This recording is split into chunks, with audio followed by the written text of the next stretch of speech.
Hi everyone, Michael from Bullion Now, bullionnow.com.au. Oh, the life of a stacker, hey? So this is an insight, I suppose, into how quickly the world changes. No, this is not any political statements. Let's get this out front right at the start. But the challenges that bullion dealers face and the challenges that you face as a stacker sometimes align. And we all went into last weekend. I wouldn't say everything was sunshine and roses, but everything was kind of sunshine and roses. We weren't looking at any major dramas. We were all facing the same inflation dragon that we've been facing for a while. Different political discussions on both sides of the fence, whether you're in Australia or Europe or the States, anywhere around the world. Things were bubbling along at their normal pace of, trouble, if you like. But then, of course, we had what happened over the weekend in the Middle East there and with Israel. And all of a sudden, you wake up Monday morning and it's a whole different kettle of fish. And we've seen the spot price both in US dollars and Australian dollars. We've seen it jump. We've seen a run to the US dollar to a degree around the world. So again, the Australian dollar's taken a bit of a hit. So all of a sudden, where you've gone into a weekend thinking, I'll buy some more gold on Monday, you're now paying $20, $30, $40, $50 Australian more for that ounce of gold than you would have on Friday.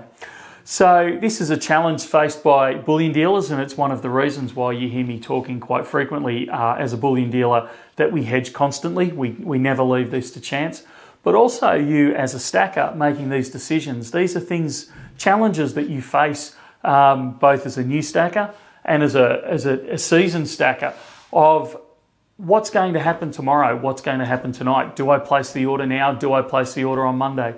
And it's quite often why we say to people, don't panic. Don't throw everything in all in one hit. You need to take a deep breath. So you've made the decision on Friday, I'm going to wait till Monday. You wake up Monday morning and you look out the window and you're facing a spike.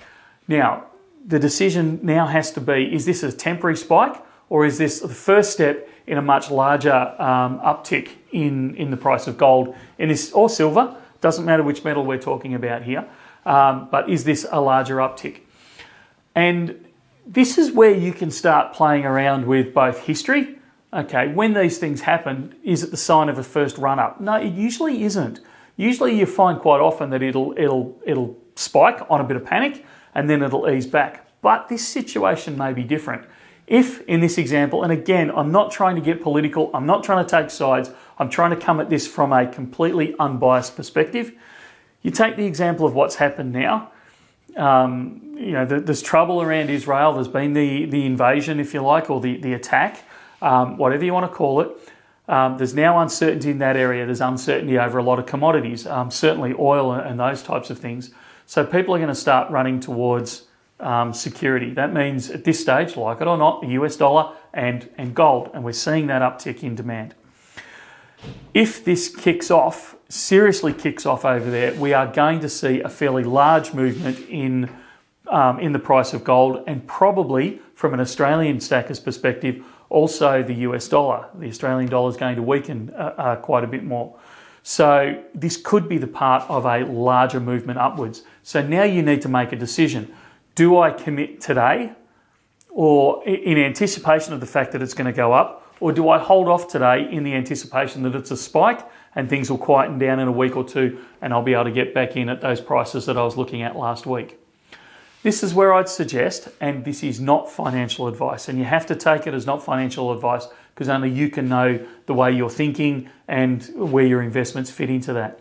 But this is the kind of time where I start saying to people, think about buying, instead of buying it all in one hit, think about buying a quarter of it now or half of it now, and then see how it lies over the next coming day, week, month.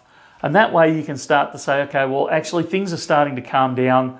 The prices are starting to ease down. I've taken a bite at a higher level, but that's okay because I've still got some powder dry, and I'm going to buy it, next week or the week after. Or alternatively, actually, I don't like the way this is starting to shape up. They are starting to make more noises. It is starting to look like it's part of a longer run.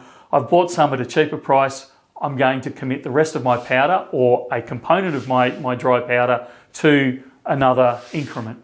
And that's where you have it as a stacker, a private stacker, where you have it all over guys like me, where actually we have to keep buying and selling. Otherwise, we get ourselves into a lot more trouble. So take advantage of your position as a stacker. Take a deep breath. Maybe commit a chunk of what you're about to buy. Maybe commit that now, but don't commit all of it. And then monitor the next coming days and weeks and make a decision from there with the remaining dry powder that you've got. I hope that helps a bit in your decision processes. Again, this isn't financial advice, but it's certainly food for thought. Whether you're a beginner stacker, and I know I really feel for the beginner stackers at this point, because it's a case of, oh no, why didn't I buy next week? What's going to happen? I've got to, no, calm down. But also the experienced guys. You've got to take that deep breath and that experienced breath, because you know you've been through this before where things have spiked and sometimes they've gone further and sometimes they've eased down. So you've got the runs on the board and you know what's going to happen in these cases. All I can really say, as I said right back at the start, take a deep breath. That's it for now. We'll talk again soon. See ya.